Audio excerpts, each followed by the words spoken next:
मेरे दोस्तों नमस्कार।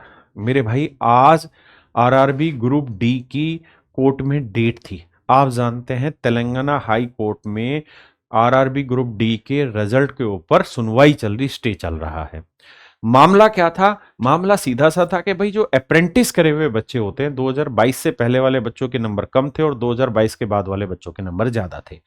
तो जो 2022 से पहले वाले बच्चे थे उनको ये लग रहा था और उनका जेन्युइन भी सवाल था कि यार हमको इसमें काफी नुकसान होने लग रहा है।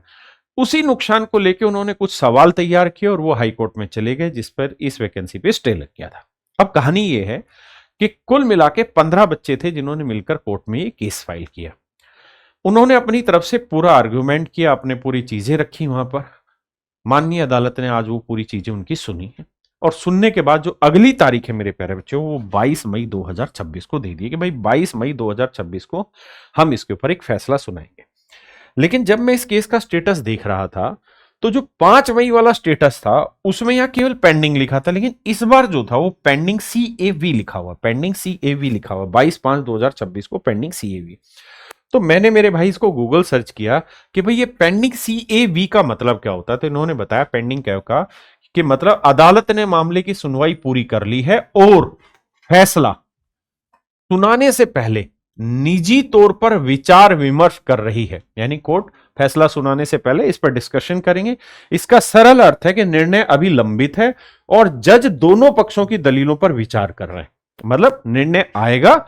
हमने आपका केस की सारी फाइलें सुन ली। कुल मिला के हम ये कह सकते हैं कि अब की जो तारीख होगी उसमें बहुत ज्यादा संभावना है कि आपको डिसीजन मिल जाए। लेकिन मैं छोटी छोटी चीजों पे वीडियो नहीं बनाता हूं, क्योंकि मेरा उद्देश्य बड़ा पर्सपेक्टिव होता है कि बच्चों का भला हो और हम अपनी आवाज को बुलंद तरीके से उठाएं। अब चिंता की जो बात है वो ये है कि अगली तारीख 22 मई है।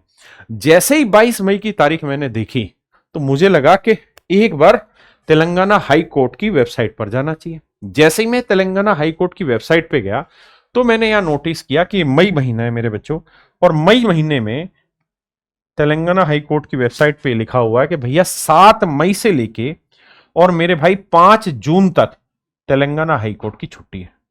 तो मुझे ये डाउट हुआ कि भाई अगर 7 मई से लेके 5 जून तक तेलंगाना हाई कोर्ट की छुट्टियां हैं तो ये 22 मई की तारीख का मतलब क्या हुआ, और 22 तारीख को क्या फैसला सुनाया जाएगा कि नहीं सुनाया जाएगा। ये सारे का सारा जो है ये मेरे बच्चे तेलंगाना हाई कोर्ट की वेबसाइट से ही हमने ये सारी चीजें पिक की हुई है। कोई भी चीज मनगढ़ंत नहीं, हमारी तरफ से नहीं है। मतलब हम ये कह सकते हैं कि 22 मई को फैसला सुनाना है, ऐसा माननीय अदालत ने कहा है। लेकिन 7 मई से और 5 जून तक मेरे प्यारे बच्चों हाई कोर्ट की छुट्टियां हैं। और ये चीजें ऐसा ही नहीं है, मैंने इसी चीज को गूगल पे भी फिर वेरीफाई किया कि छुट्टियां कब से कब तक। तो इसमें लिखा हुआ 7 मई 2026 से 5 जून 2026 तक बंद रहेगा। अब होता क्या है सारी कहानियों में कुल मिला के कि माननीय जज साहब जो होते हैं वो सारी चीजें सुन लेते हैं। तो 5 मई की तारीख में सारी चीजें सुन ली गई। सुनने के बाद फिर कोई फैसला विचार विमर्श करके तैयार किया जाता है और तैयार करने के बाद पार्टियों के सामने रखा जाता है। लेकिन अगर 7 मई से 5 जून तक छुट्टियां हैं तो जज साहब तो कोर्ट आएंगे नहीं। यानी या तो फैसला अभी लिया गया होगा, आज की तारीख में, आज 5 तारीख है तो हो सकता है 6 और 7 में कोई फैसला ले लिया जाए, उसे रख दिया जाए और 22 मई को सुना दिया जाए। या फिर बहुत ज्यादा संभावना है कि 22 मतलब जब कोर्ट खुलेगा उसमें सुनाया जाए। बहुत बार ऐसा होता है कि जो तारीख तय होती है उस तारीख पर रिजल्ट नहीं आता, उसके बाद आता है।